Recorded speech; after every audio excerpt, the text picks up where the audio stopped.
Hey, my name is Luis, and today we're going to remove injectors from Mercedes-Benz. This is a particular 2014 C250. Alright, so the main reason I took out the injector was because I had a cylinder 2 misfire, which happened not to be from the injector. I thought because the check engine light told me I have a cylinder 2 misfire, I switched around the ignition coils and nothing worked, and I was like, okay, it is obviously the injector. I switched the injectors, still nothing. What ended up happening is I bought this car with a blown engine, and as soon as I swapped the new engine in, the original check engine lights did not clear. So I was in the assumption that this engine was bad, but in the whole time this engine was a-okay. It ran perfectly. Yeah, this engine ran perfectly. It's just the check engine light was on for the previous engine, and I had to get a high level scanner. My buddy had like one of those $2,000 scanners, and that's how I was able to clear those codes. Once I was able to clear the codes, they never came back. So yeah. But if you do need to remove your injectors for any reason, here's how to do it. This is AE12. Winner, chicken dinner. This is on the blown engine. What I'm doing is basically just removing the bolts, and then I remove the fuel rail. In this video, I have a little trouble removing the fuel rail because I'm scared. I haven't done it before, but you basically just got to pry it out. And once I remove the fuel rail, I go to the other engine. This is the engine inside of the car, and I'm doing the same exact thing. I'm just removing the fuel rail.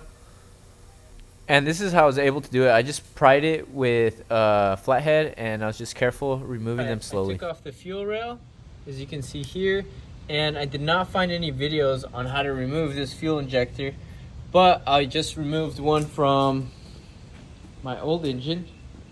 Where'd it go? Just removed one from here, and it was not that bad. All I did was use some needle nose like this, and basically turned it back and forth until it got loose, until it was loose enough to come out, and then boom, popped it out. And some WD-40, that helped too. I also downloaded the service manual, and I couldn't really find the right way how to remove these. There's probably a special tool that you need to buy for this, but this worked out just fine. Just spray it with WD-40 and be patient. So I soaked it in some WD-40, and now I'm gonna stick it in there.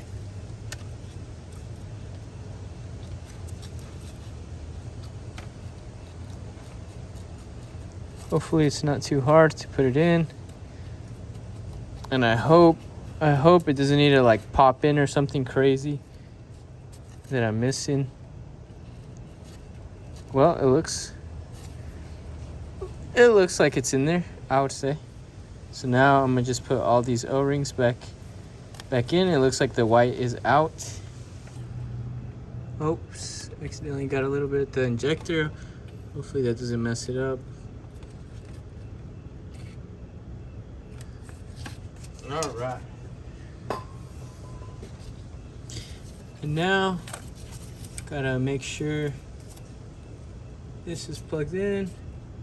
It's pretty plugged in.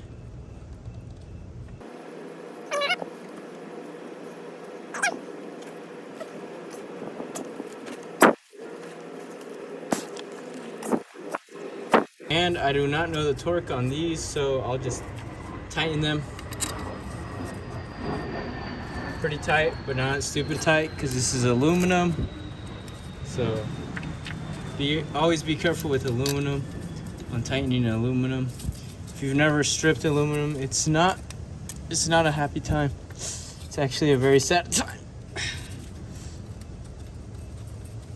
Very sad time. So we gotta make sure everything's all tightened.